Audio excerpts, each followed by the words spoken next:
కుమారుడా కుమార్తెన ఎటు తేల్చుకోలేని పరిస్థితిలో విజయమ్మ ఉన్నారా అంటే అవుననే ఊహాగానాలు కూడా వ్యక్తమవుతున్నాయి. మొన్నటికి మొన్న వైసీపీ ఓడిపోయిన తర్వాత వైసీపీ ఓటమికి విజయమ్మ షర్మిల అనే కారణం అంటూ కూడా వైసీపీ నేతలందరూ కూడా గుత్సమంటున్న సంగతి మనందరికీ తెలిసిందే. 2019 నుంచి 24 వరకు కూడా గతంలో వైసీపీకి తోడుగా వెన్నుగా ఉన్న విజయమ్మ ఇప్పుడు వైసీపీ ఓటమికి కారణమయ్యారంటూ కూడా చాలామంది కూడా వార్తలు రాస్తున్న పరిస్థితి కనిపిస్తుంది. ఆ వార్తలు కూడా మనందరికీ కూడా తెలిసిందే. ఇటు షర్మిల కానీ అటు వైసీపీకి ద్రోహం చేశారంటూ కూడా షర్మిలని విజయమ్మని ఎత్తిపోస్తున్న సంగతి మనందరూ కూడా తెలిసిందే.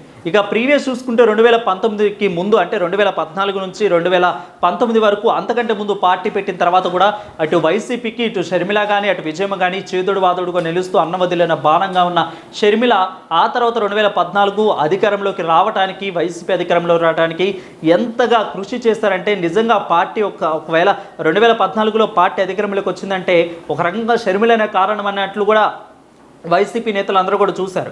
ఇటు వైఎస్ఆర్ అభిమానులు కానీ అటు వైసీపీ నేతలు అందరూ కూడా షర్మిలని సెకండ్ వైఎస్ జగన్మోహన్ రెడ్డి తర్వాత ఇక షర్మిలనే మాకు అన్నట్లుగా అందరూ కూడా ఊహాగానాలు వ్యక్తం చేస్తూ ఊహించుకున్నారు. ఆ తర్వాత షర్మిల 2014 పార్టీలోకి వచ్చిన తర్వాత ఇక 2019 వరకు కూడా ఎన్నో ఊహాగానాలు జరిగినాయి. ఆ తర్వాత పార్టీ ఓడిపోవడం, తర్వాత 2019 నుంచి ఇక 2024 వరకు కూడా ఏ విధంగా అయితే పార్టీ అధికారంలోకి వచ్చిన తర్వాత కూడా షర్మిల కూడా కొంతకాలంగా పార్టీలోనే ఉన్నారు. ఆ తర్వాత విజయమ్మ గౌరవాధ్యక్షురాలు నుంచి తొలగిపోవటం, ఆ తర్వాత షర్మిల వెళ్ళి బయట పార్టీ పెట్టుకోవటం, గౌరవాధ్యక్షురాల నుంచి దిగిపోయే ముందు విజయమ్మ ఏవైతే హాట్ కామెంట్ చేశారంటే ఇప్పుడు నేను తోడుగా ఉండాల్సిన పరిస్థితి నా కూతురికి ఉంది, సో కూతురి వెంట నేను ఉంటానంటూ కూడా తెలంగాణకు వచ్చేసి వైసీపీని వదిలేసి తెలంగాణకు వచ్చిన తర్వాత ఇక షర్మిల కొత్తగా వైఎస్ఆర్తో పెట్టిన పార్టీకి విజయమ్మ ఏ విధంగా తోడుకున్నారో, ఆ తర్వాత కేసీఆర్ వెళ్ళిన జైలు చుట్టూ తిప్పుతూ కూడా షర్మిల మీద ఎటువంటి కేసులు పెట్టారో మనందరికీ కూడా విదితమే.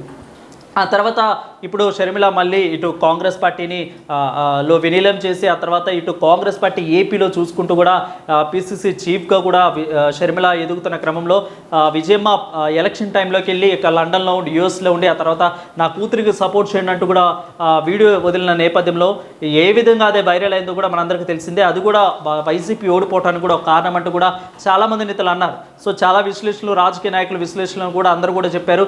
సో అదే కారణమా ఆ వీడియో అంటే కొన్ని ఎలక్షన్ జరిగే కొన్ని రోజుల ముందు కూడా ఆ వీడియో వదలటం అనేది కూడా చాలా వరకు కూడా వైసీపీని ఇబ్బంది పాలు చేసిన వీడియోగా చాలామంది నేతలు చెప్పుకొచ్చారు. సో ఇదే నేపథ్యంలో ఇప్పుడు ఈరోజు ఎస్పెషల్లీ జూలై 8వ తారీఖున వైఎస్ఆర్ 75వ జయంతి ఉత్సవాల్లో కూడా ఇటు షర్మిల విజయవాడలో పెద్ద ఎత్తున భారీ బహిరంగ సభను ఏర్పాటు చేసి ఇటు కర్ణాటక నుంచి సిద్ధారామయ్య శివకుమార్ని, డిప్యూటీ సీఎం శివకుమార్ని, సీఎంని సిద్ధారామయ్యని, అదేవిధంగా తెలంగాణ సీఎం రేవంత్ రెడ్డిని, మిగిలిన బట్టి విక్రమార్క డిప్యూటీ సీఎంని, అదేవిధంగా మిగిలిన చాలామంది నేతలను కూడా ఇటు ఆహ్వానించి అటు ఘనంగా జరపడం, ఇటు షర్మిలమ్మ ఎక్కువగా బహిరంగ సభ అదేవిధంగా జయంతి ఉత్సవాలను నిర్వహించడం, ఆ తర్వాత పులివెందుల్లో జరిగిన ఒక సీన్ని, ఇడుపులపాయలో జరిగిన సీన్ని మనందరం కూడా చూసాం. అంటే ఇంత జరుగుతున్నా కానీ అటు కూతురు వైపా ఇటు కొడుకు వైపా ఎవరి వైపు తేల్చుకోలేని పనిలో విజయమ్మ ఉందా అనే ఊహాగానాలు కూడా వ్యక్తమవుతున్నాయి. సో నిజంగా విజయమ్మ పరిస్థితి కూడా ఎవ్వరికి రాకూడదు, ఏ తల్లికి కూడా రాకూడదు అంటూ కూడా కొంతమంది నేతలు అంటున్నారు, కొంతమంది వైసీపీ కార్యకర్తలు కూడా అంటున్నారు. సో ఇటువంటి శోధన, ఇటువంటి వేదన ఏ తల్లి కూడా రాకూడదు, ఏ తల్లికి కూడా ఇలాంటివి కూడా రాకూడదు అంటూ కూడా కామెంట్ చేస్తున్న పరిస్థితి కనిపిస్తుంది. నిజంగా విజయమ్మ అలాంటి దిక్కుతోచిన పరిస్థితిలో ఉన్నారా?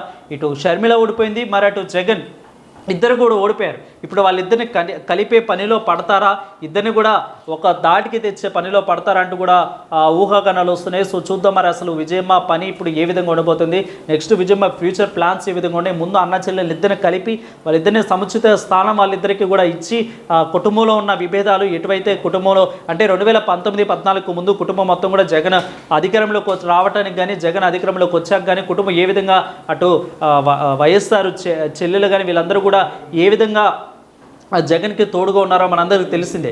సో అదేవిధంగా ఇప్పుడు జగన్ అటు ఓడిపోయారు, ఇటు షర్మిల కూడా కడప నుంచి పోటీ చేసి ఓడిపోయిన నేపథ్యంలో ఇప్పుడు వీళ్ళిద్దరిని కూడా కలిపే పనిలో విజయమ్మ ఉన్నట్లు కూడా మనందరికీ తెలుస్తుంది. సో విజయమ్మ నిజంగా వాళ్ళందరికీ కూడా ఓడిపోయిన తర్వాత కూడా కుటుంబం మొత్తాన్ని కలిపే పనిలో పడ్డట్టు మనకు తెలుస్తోంది. సో నిజంగా ఒకవేళ విజయమ్మ అనుకున్నట్లు పని జరిగితే ఇటు అన్నా చెల్లెలు కలుస్తారా, ఆ ఇమాజినేషన్ చూడటానికి ఇటు వైసీపీ అభిమానులు కానీ వైఎస్ఆర్ అభిమానులు కూడా పూర్తిగా ఆసక్తిగా ఉన్నారు. సో ఏమవుతుంది త్వరలో అని చూడాలి. సో ఈరోజు చూసిన సంఘటన కూడా మనకు తెలుస్తోంది అంటే ఫస్ట్ జగన్ వచ్చారు, ఆ తర్వాత షర్మిల వచ్చారు. వీళ్ళందరికంటే ముందే విజయమ్మ అక్కడ చేరుకుని ఉన్నారు. అంటే ఇద్దరికి సమన్యాయంగా చేస్తున్నట్లు కూడా మనకు తెలుస్తూ ఉంది. సో మరి ఇప్పుడు విజయవాడలో జరిగే బహిరంగ జయంతి వేడుకలు కూడా విజయమ్మ వెళ్తారా లేదా అనే ఆసక్తికర రేపుతున్న ప్రశ్నగా మారుతుంది.